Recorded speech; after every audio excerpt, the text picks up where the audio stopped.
Hello, my name is Hugo de Kock. I'm an application engineer at the MathWorks. Today I would like to talk about model fidelity of converters, so using average or detailed or ideal switching. And let's start by having a look at a few examples. In this example, a power converter model with different levels of fidelity is shown. Here you can see one model with using ideal switches, and here one with average switches and also average pulses. It's in there in that subsystem. And then also here a model that's using average switching with the modulation waveform.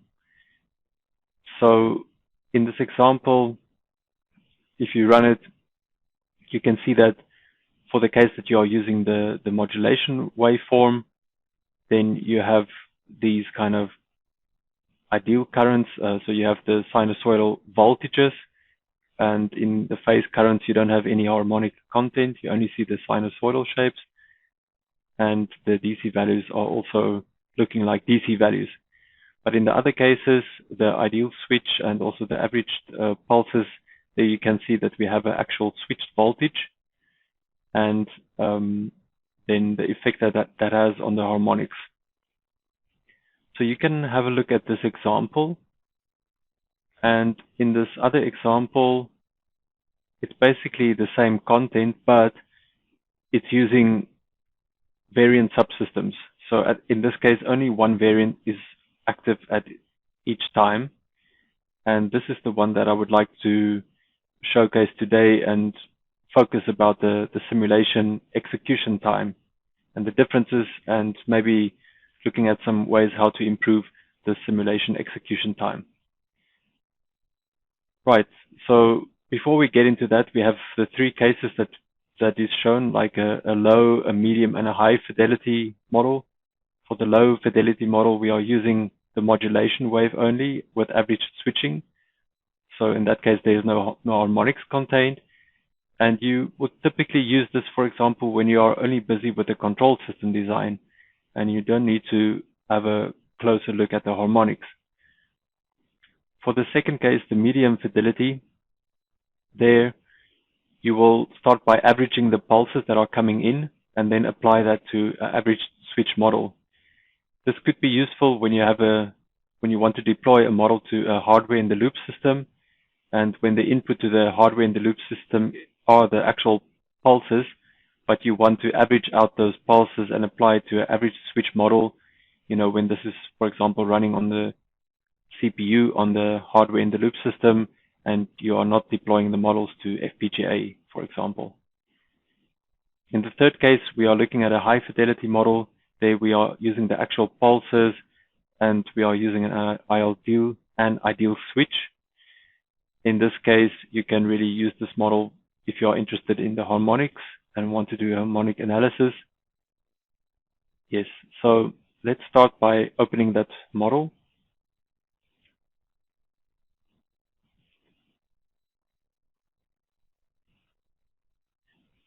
So I'm using the example as it is given on that web page. I only change the simulation stop time here, and I'm also setting one parameter. It's called return workspace output, as you can find over here in the settings.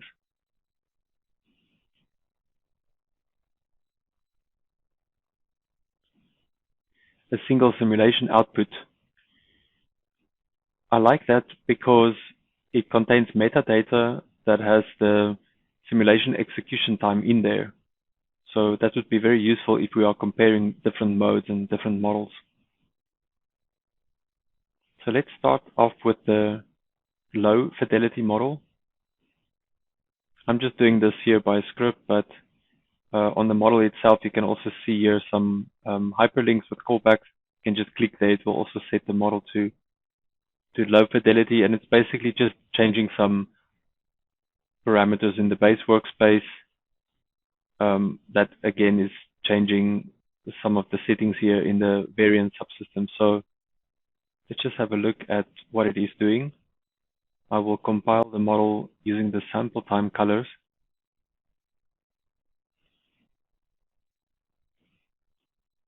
So for the low fidelity model, we are only using the modulation wave. You can see here in this variant source that this part is deactivated, since we are only using we are changing the mod waveform into a duty cycle, and then we are applying that to an average switch. So on this converter model, we have the switching device as an average switch. And we can see that the whole model is running at a rate of 1e minus 4, that's 100 microseconds. Also, just to show you this, if we look at the solver, in this case, it's running at a fixed step TS. So that's the Simulink part. The Simscape part here also has a local solver, and it's also running at the same rate. So what I want to do next is to look at the different simulation modes. I will set it into normal mode at first, and also activate the fast restart. And I will update the model. So I'm doing that there by script, but basically, if I would do this here in the user interface, I would basically just set it to normal and activate fast restart and compile the model.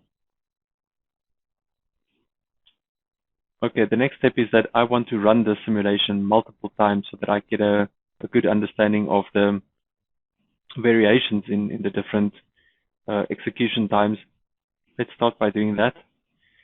Since I'm running this now on my PC, it's not a real-time hardware, and it means that depending on the other processes that's running on my PC, like this video that I'm recording now, or other things that, you know, the times can vary quite a lot.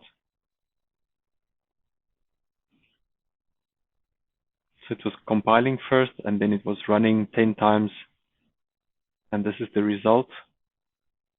So this is a histogram that I have of all the different execution times. Just to show you the execution times here, I got out of the simulation results object.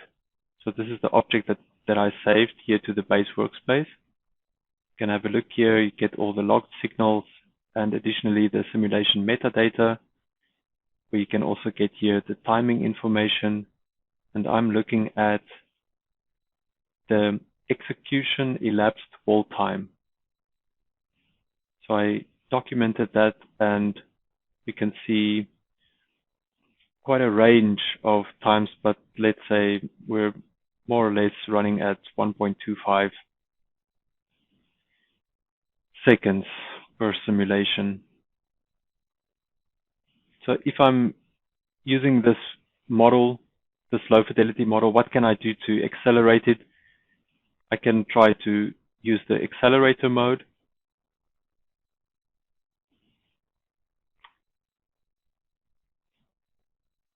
So I set the model to accelerator, again activating fast restart, and now I will run it again 10 times.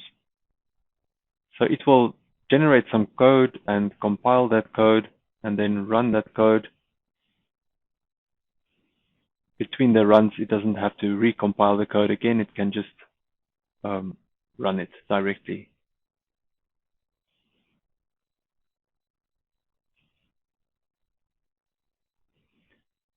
Okay, so that's done. And we can see here that the times, most of the time here, it was around 0.9 seconds, or also equally often, it was around 1.1. So I'm just going to go for an average here of about 1 second. So we can see a slight improvement. This really depends on what other processes are running on the PC. That's why I also wanted to show multiple runs so that you can get a feeling of the variance. Okay, so the next thing I want to do is to look at the other use case, let's say medium fidelity. In that case, I will also just activate the normal mode again and fast restart. And we can have a look at the model. So in this case, we have the gate signals coming in, In the use case that I explained before, this would be like the input to the hill model. So we start here by averaging the gate signals and then taking those averaged pulses in here to this average switch. The rest is the same. Well, not entirely. You can see here that we did decrease the sample time here to 5e minus 5. Okay.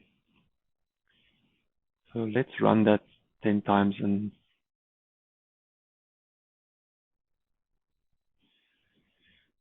so we can see that most of the time you're sitting here around 2.5, 2.75 seconds, around there.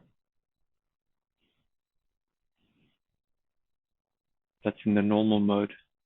Now I can switch it over to the accelerator mode and just run the 10 simulations again. Okay, so it's ready. Finished.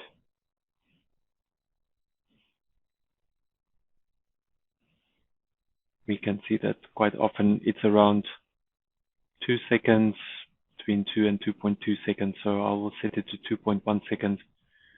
You can see an improvement there from normal to accelerator mode.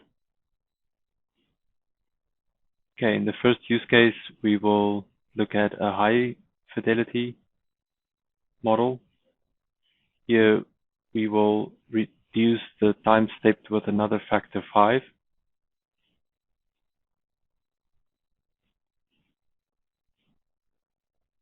And let's have a look at the model. Now we are using these pulses directly, and we are applying it here to an ideal switch. So it's not using the average switch anymore, but it's using an ideal switch. Okay, let's run that 10 times.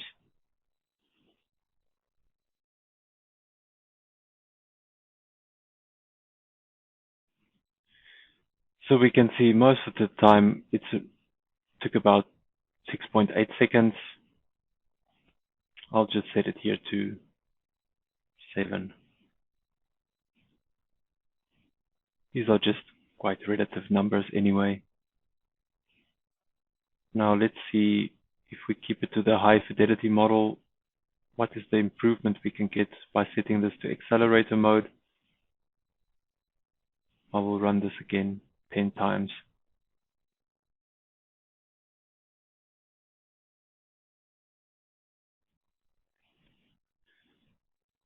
So we can see that quite often it took about 6.25 seconds and something between 6.25 and 6.7. So I'll set it to 6.5 here. Right, so let's review the results. We can see that for the low fidelity model, it took the fastest. The accelerator mode brought an improvement, maybe around 20%. Here with the medium fidelity model, where we were using averaged pulses, it took about 3 times as long in the normal mode. And also here we can get quite a significant factor improvement when we switch it to accelerator. And for the high fidelity model, it takes a lot longer than the 2 other modes. And also here we can get a slight improvement when we use the accelerator. So depending on the length of your simulation, if you're simulating, for example, a very long drive cycle, using the accelerator mode can make quite a big difference. And depending on your use case, just choosing the right fidelity of model will, of course, here make the biggest impact. So I hope that this will help you also with your examples so that you can choose the right level of fidelity and then also consider using accelerator mode to increase the speed of your simulations. Thank you.